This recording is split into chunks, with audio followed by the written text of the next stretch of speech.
Hi all, good morning. कसं आहात तुम्ही सगळे? तर welcome back to my daily rhythm with Rohini channel. घेतलं तर मला छान वाटतं आहे की मी घेतलं आहे काहीतरी काम करण्यासाठी. सो येस, काय काय करणार ते मी तुमच्याबरोबर सांगणार आहे. आणि आज इतका पाऊस आहे, इतका जास्त पाऊस आहे ना की कंटिन्यू जसं, आणि मला पावसात बाहेर जायला अजिबात आवडत नाही. सो मी तुम्हाला दाखवते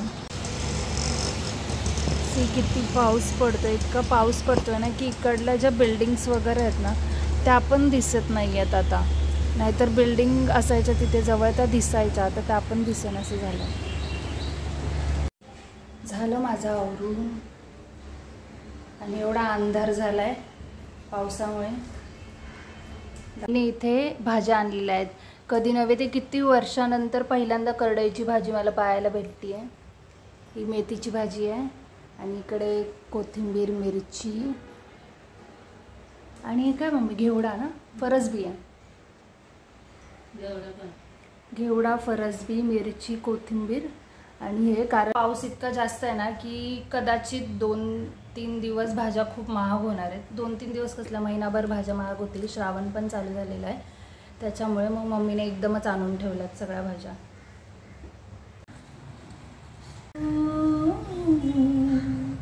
रिमझिम झरणारी बरसा,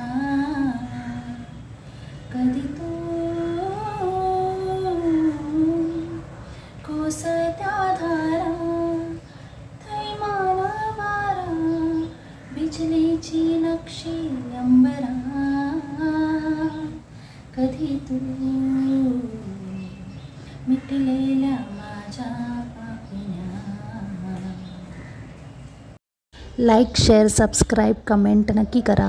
मस्त पावसामध्ये चहाचा आनंद घेत नंतर आईने करडईची भाजी चिरून घेतलेली आहे, व्यवस्थित स्वच्छ करून घेतलेली आहे. पुढे रेसिपी तुम्हाला पाहायला मिळेलच. मी ना इकडे करडईची भाजी बनवणार आहे आज. तर करडईची भाजी जर बनवायची असेल ना तुम्हाला, तर ती खूप व्यवस्थित क्लीन करून घ्यायला लागते. त्याच्यावरती बारीक असे मवा असतात, काळ्या रंगाचे किंवा लहान लहान छोटे किडे पण असतात. तर तुम्हाला ते व्यवस्थित बघावे लागतील आणि मग साफ करून घ्यायला लागतील. तर करडईच्या भाजीचा हाच एक थोडी डिफिकल्टी असते की त्याला खूप साफ करावं लागतं. तर साफ करून झाल्यानंतर त्याला कुकरला उकडायला लावायचा आणि त्याच्यामध्ये तुम्ही शेंगदाणे देखील टाकू शकता. शेंगदाणे टाकल्यावर खूप छान होते आणि थिकनेस यायला पण मदत होते. थोडेसे असेच ठेवायचे शेंगदाणे आणि थोडेसे बारीक करून स्मॅश करून टाकायचे, म्हणजे भाजीला छान असं थिकनेस येतो. तर छान कापून घ्यायची आणि नंतर मग उकडायला लावायची भाजी कुकरला.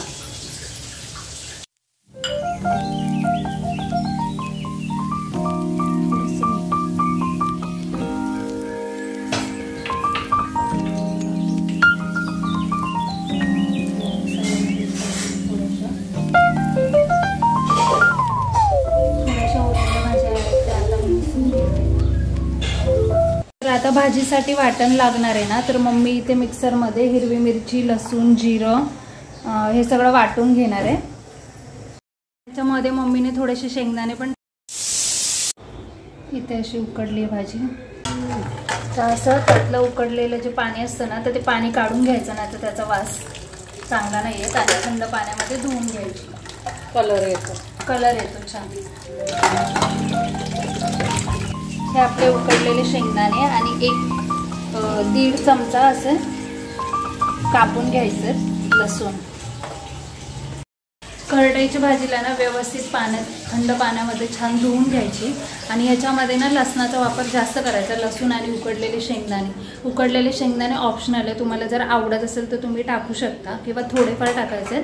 आणि थिकनेससाठी कच्चे शेंगदाणे वाटून घ्यायचे, जे मी मसाल्यामध्ये तुम्हाला दाखवलं ऑलरेडी. आणि लसूण कापून घेतलेलं लसूण जास्त वापरायचा, त्याने टेस्ट पण अजून छान येते. मी असं पिळून घेते आता.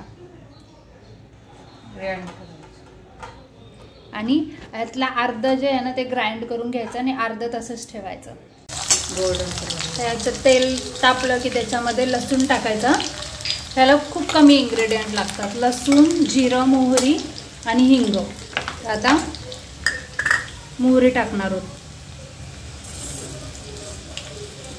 मस्त तडतडलं जिरं, हिंग टाकलं की आपण जे वाटून घेतलेला मसाला इथे तो घ्यायचा. आणि तो छान तळून घे. तडतडली का आता जिरं टाकायचं आणि असं लसूण छान ब्राऊन कलरचं झाला पाहिजे. हिंग थोडंसं आणि लगेच आपण वाटून घेतलेला मसाला आहे ना तो टाकायचा.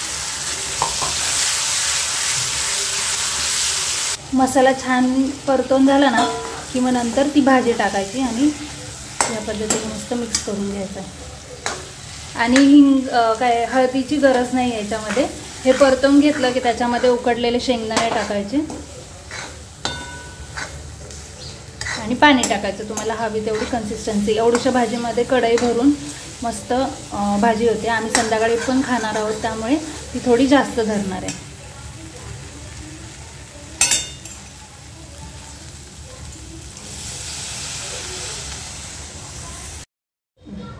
चवीपुरतं मीठ.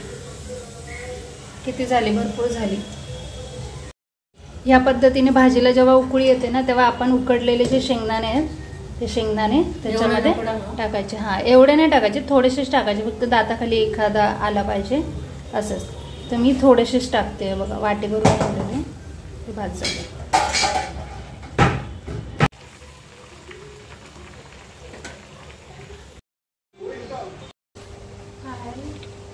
तर ही जी करड्याची भाजी आहे ना ती खरंच छान झाली आहे. मी एकदा टेस्ट करून पाहिलेली आहे. तर तुम्ही ही भाजी बाजरीच्या भाकरीबरोबर अतिशय सुंदर लागते, खूप छान लागते. पण हिला तुम्ही तांदळाच्या भाकरीबरोबर, ज्वारीच्या भाकरीबरोबर देखील खाऊ शकता किंवा तुम्ही नाचणीची भाकरी खात असाल त्याच्याबरोबर खाऊ शकता, चपातीबरोबर देखील खाऊ शकता. पण जी मजा बाजरीच्या भाकरीबरोबर आहे ना ती दुसरी कशातच नाही आहे. खूप भारी लागते.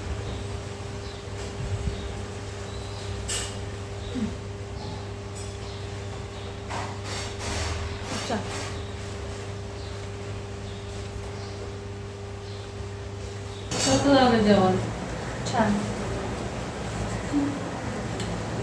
तरी भूक लागली नाही, आता फुल झाले. मला नाही आठवत, मला संध्याकाळी पण भूक लागली.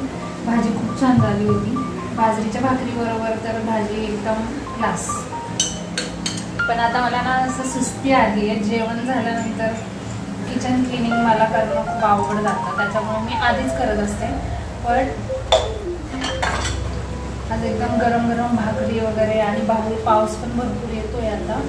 मग अशी थोडा कमी झाला होता तुम्हाला व्हिडिओ दाखवलं तेव्हा, पण आता परत जोरात सुरू झालेला आहे. तुम्हाला आवाज येतोय की नाही माहीत नाही, पण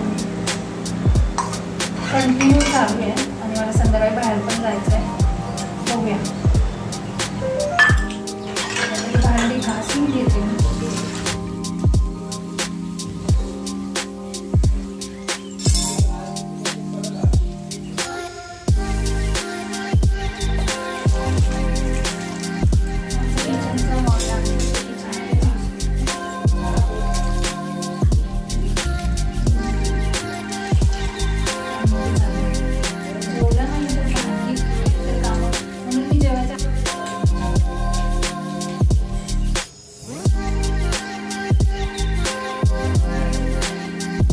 व्हिडिओ आवडल्यास व्हिडिओला लाईक, शेअर, सबस्क्राईब करा. बाय.